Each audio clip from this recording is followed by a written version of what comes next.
Monte Carlo, Monaco is one of the jewels in the crown of the Global Champions League. The Principality brings that extra glitter and glamour to the league, and the setting at the Port d'Hercule, just meters from the impressive yachts, creates a constantly changing backdrop. Following the stage in Cascais, Portugal, London Knights had jumped to the top of the board after their win, closely followed by Shanghai Swans, who led the season up until Cascais. Madrid in Motion saw their consistency rewarded with third place, and Miami Celtics kept fourth.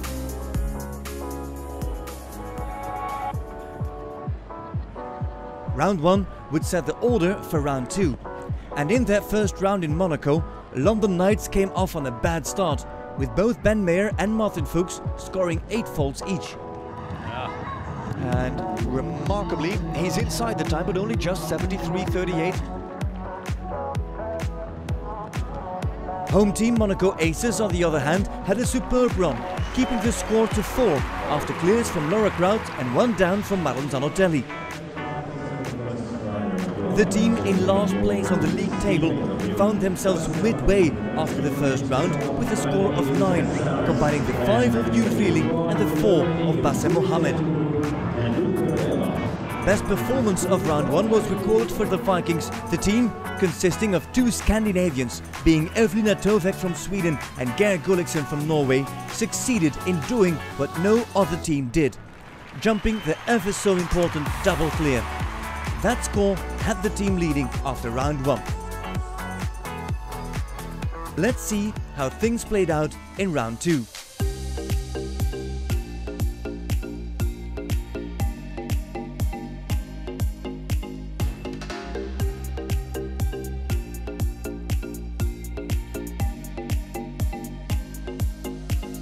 London Knights were on a mission to keep their overnight score and make sure rivaling teams like Shanghai Swans and Madrid in Motion did not overtake them on the league table. Ben Meyer steered his unexperienced F1 USA tight around the track, but midfield the tenor plank fell. Ooh, and the plank got down. You saw Ben getting active with his hands, and F1 didn't really back off from the fence and just kept going, and that would make him drop, the team drop behind Miami Celtics, who sit on 16, the Knights now on 20.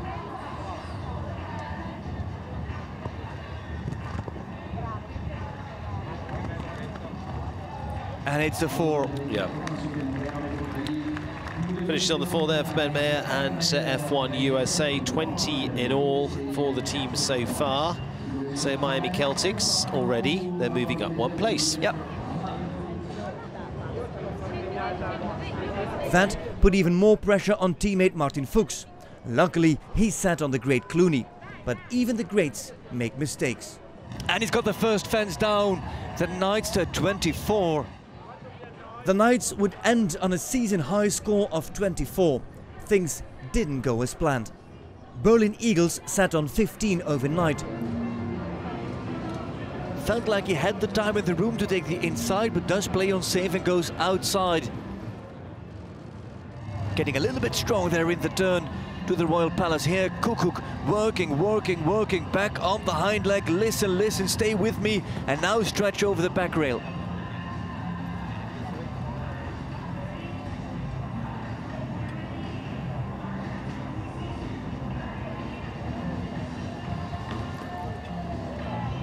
Kukuk, nice and safe here, also little bit wider. Again puts him on the hind leg, adds a stride, coming out of the turn. Stays again wide, right up to the in-gate from Monaco. Found himself a little bit deep, I thought. And now on 6 strides, home on clear. And the Eagles, so far, with 1 rider gone, on 15. Yep. That's where they want to be. Luger very quick and rapid with his help, with his aids. And again, the efficient jumping of the son of Casal.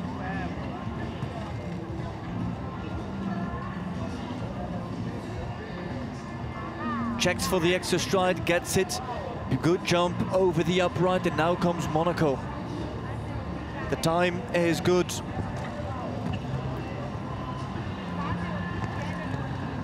Luger does his part, and there we go, 64.42 from here, 1:30.32 the overall time, but it is the score that counts because they are now 1 digit ahead of the Miami Celtics, so finishing on a total of 15 overall. Nothing to add to the score for the Berlin Eagles.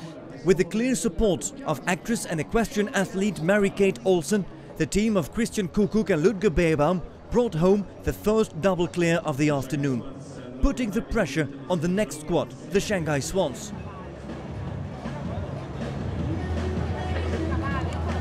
Swans set on 1 point less than the Eagles, so clears were a necessity for the former leaders. Shanghai Swans, Kim Emmett to go first, Eric Berghoff-Santi Vanta the second, and Pia Schwitz to go second to Courtney Cox.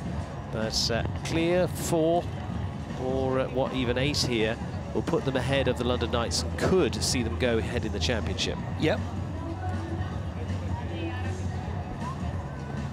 At worst, keeping 2 teams between them in the final standing will already have a positive effect. Yeah.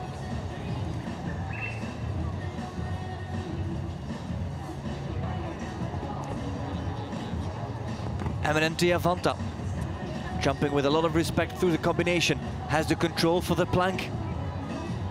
Rode an extra stride just to organize.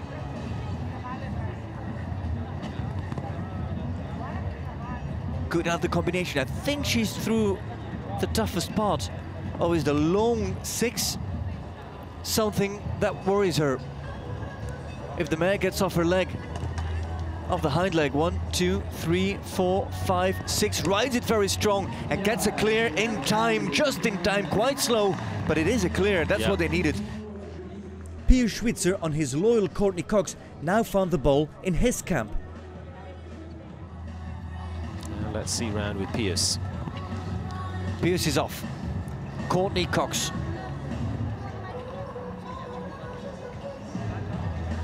After an off weekend in Stockholm that didn't work as he wanted, Courtney is back with 4 faults in the first round.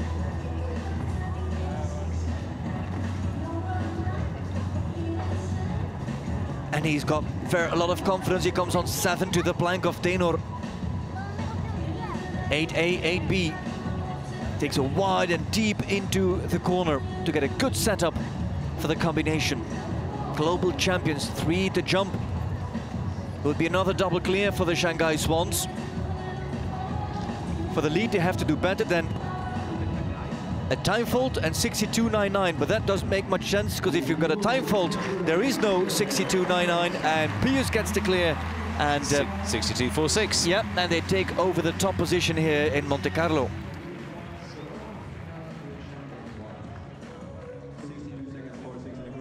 But the lead didn't last long. Doha Falcons, a team that is living the nightmare this season, finally showed their true colors. And on to Uveling. Uveling for the Doha Falcons. Now, I'm afraid they are down at the bottom of the barrel at the moment on 16th place in the overall championship. 16 of 16. Uveling and KM Khalshadon, this 9-year-old Basim Mohammed, going second. Where are we going? That was, it was looking for the inside. Chalcedon didn't react, and he had to reorganize. But did you also see how he jumped Prague playoffs on an angle and he found himself real close on the inside 6 to Air France? Even more the reason for those teams that want to secure their score to jump fence to much more with an approach to the outside and don't take all the risks to get there as quick as possible.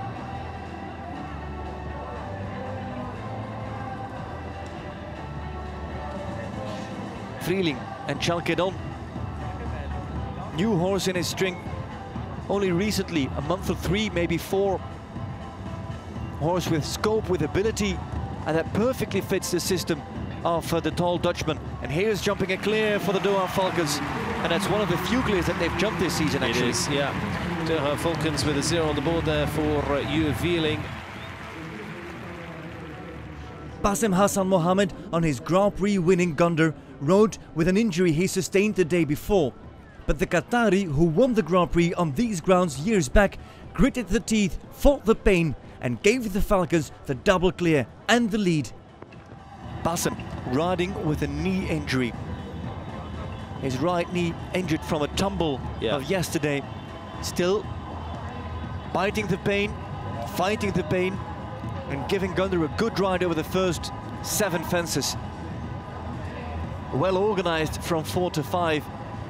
Nice and deep in the turn to 6, then pushes to jump out of the combination, sits up and gives himself all the time in the world to jump that plank. That was a great ride from Bassem. Came with a lot of punch out of the combination, but found all the time in the room for himself. Now he speeds up again, and though he speeds up, he doesn't try to be too edgy. Again gives Gunther a good shot, and now for the last line. They've got a margin of 5 points, and Bassem adds one more here to the last, though he's got a big stride. Oh, and the risk pays off. The team stays on 9 and lead, actually. Absolutely, they go on to a score of 9. Doha Falcons, for one of the very first times of the season, go into leading position on a score of 9. But remember, we're going reverse order. We've got 2 more teams to come on 9. Then we've got some 8s to throw in the mix, a final 4 and a 0 at the very end. But we are up to our teams, 9th in the order overnight of the 15 teams forward. Madrid in Motion followed on the same score as the Falcons, so not only did they have to jump clear, they also had to keep an eye on the clock. I have to say, the way Joost is jumping here, I've never seen him jump like this. He's taken a lot of time in the pre-GCL season to get him sorted. Oh, he had some difficulties still in Madrid. It got better on the big arenas, and now here on this very tight arena on sand, he's never jumped like this before. On the clear, last line for Joost again and Van der Vleuten. Makes the extra stride in that line and gets a good clear. Oh, not too fast, Steve. Not over fast. Nope. It looked quicker than it was. 66.50. It's sort of mid-ranking time, if you like. Ferric Van der Vleuten there and Joost again. And so that leaves the door open for the Doha Falcons.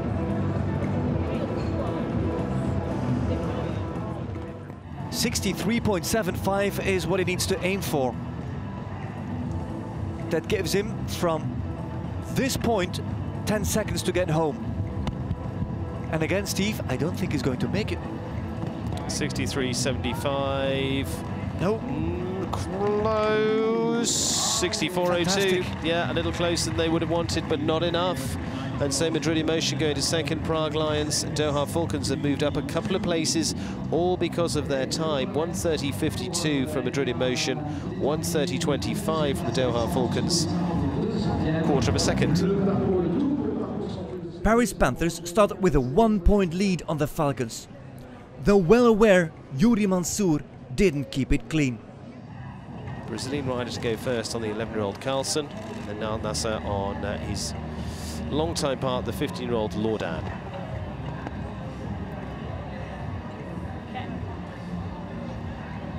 Remarkable. Yuri had to push in the end for the 6 strides. The perfectionist in him was not happy with how he rode that distance. You could see it on his face. The grimace? Grimace will do. Yeah. Yeah. Wasn't what he was looking for.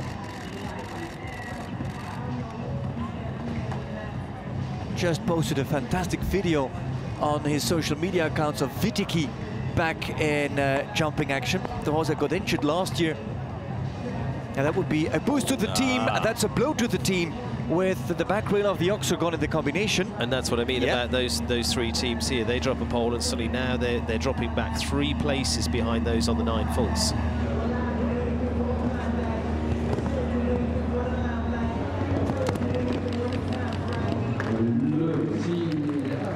Well, let's go on to our second for the Paris Panthers then. Remember, they're 8th in the championship at the moment. It was just 4 faults on day 1 for Al Nassr, and he stays with his great partner Laudan.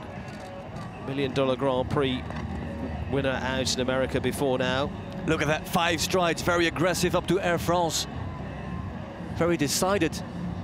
Then not taking the inside turn, taking the outside turn to get him back collected on 7 strides up to the Royal Palace.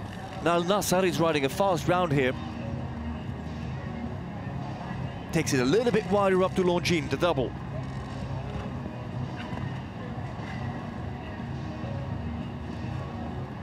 8 strikes to the plank.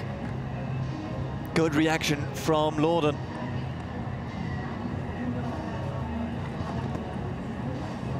Careful jumping so far.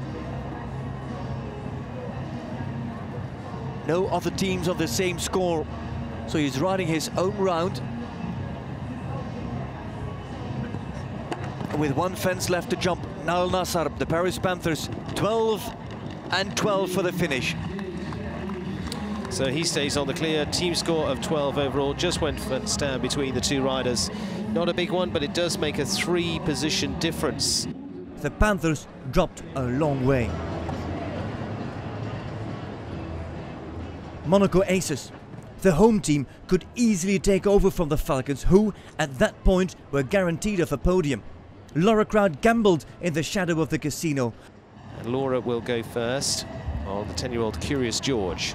Took her time. George wasn't ready for the first fence, took her time to approach. And the team owner.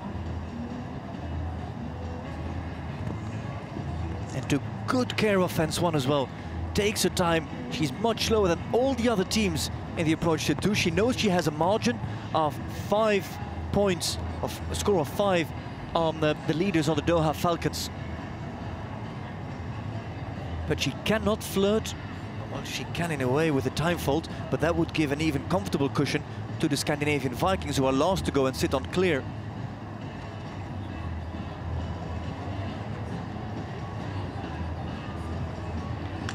Curious George.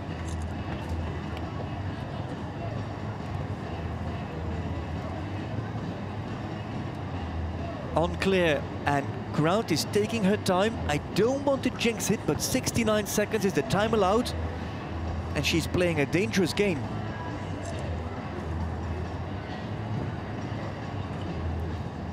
She is playing a very dangerous game here, because she's in for a time fault, Steve. However, it would still keep them ahead, and she's still going to do just dangerous game. The woman has perfect timing. 68.56, there you go. That's what we expect for a lady who's won an Olympic and a World Championship gold. Oh, perfect timing, Laura, well done. Curious George, clear. The turn to Julien Appayard to execute the master plan of the team management. So, Speedy comes in, Julien Appayard. And at very worst, if they get the double clear, they know they're on the podium. Yeah, they're either first or second.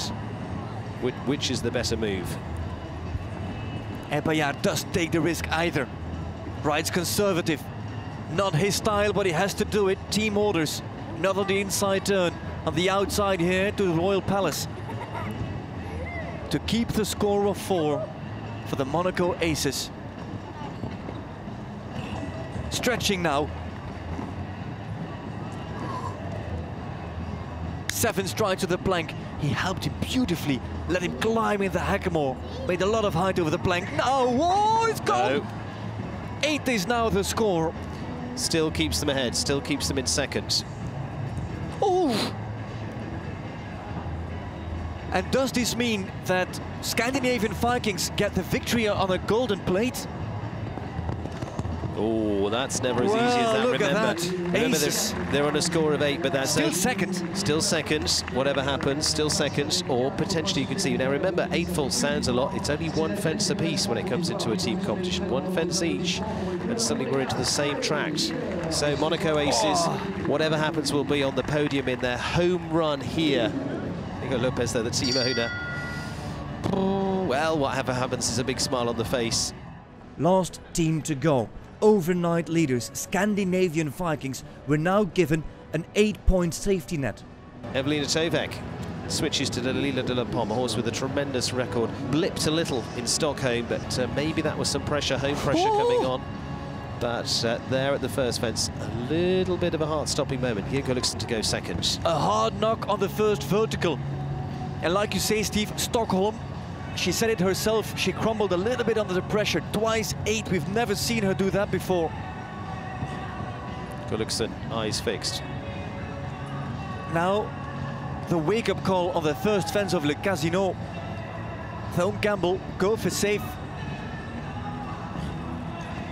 And the mare reacts brilliantly to it. Superb through the double, adds a strike to the plank. She is riding a little bit more tensed than normal, Evelina Tovek. 3 fences left to jump, and then it's up to Geir Gulliksen. The Vikings still on the clean sheet. 2 fences now. Monaco. 6 strides. Up to Longines and leaves it up. Oh, there we go. She Oh. keeps up more of a record that we've seen so far. She's several times produced the double clear. And an eruption of applause for Evelina Tovek. Dalila de la Pont produces the clear, so gives a 2-fence cushion for our man to come last, Geir Gulliksen. Ideally, he doesn't want to be going to the 2 fences because it then comes down to time. All now in the hands of Geir Gulliksen.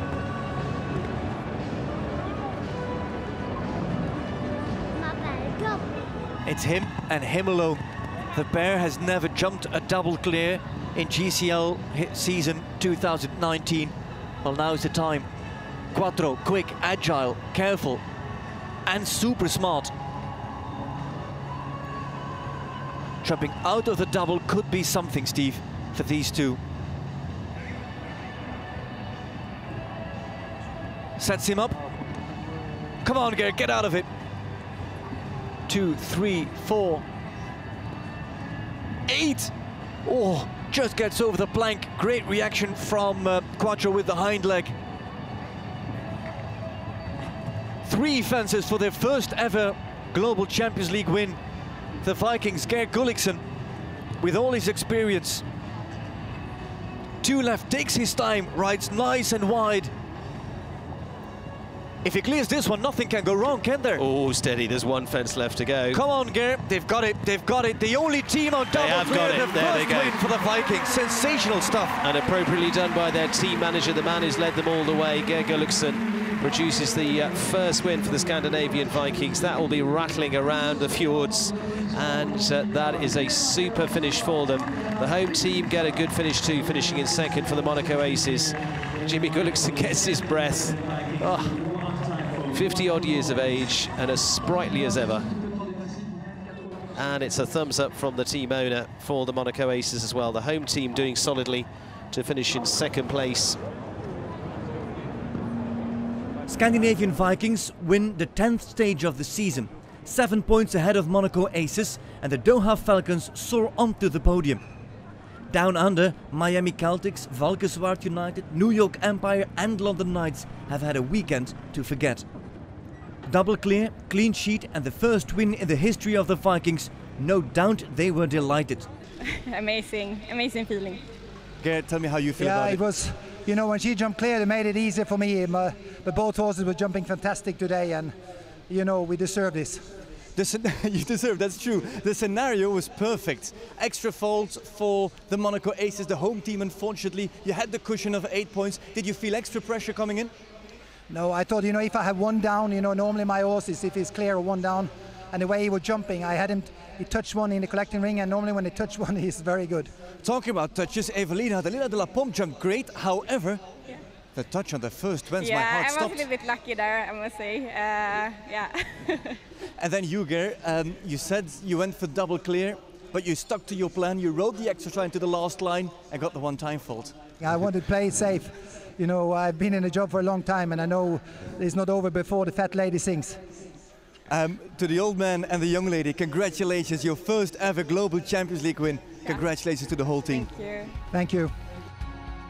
On the league table, Shanghai Swans made it back to the top, with now Madrid in motion, also moving up to 2nd.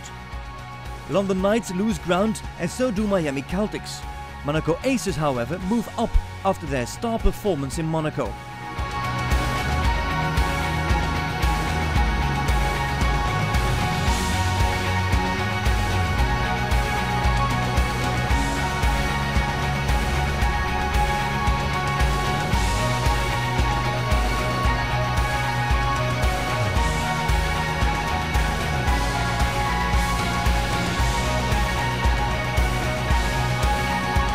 Next on the calendar is an up-close meeting with the Eiffel Tower. On the Champ de Mars in the French capital of Paris, the teams will battle it out once again for the 11th leg of Global Champions League.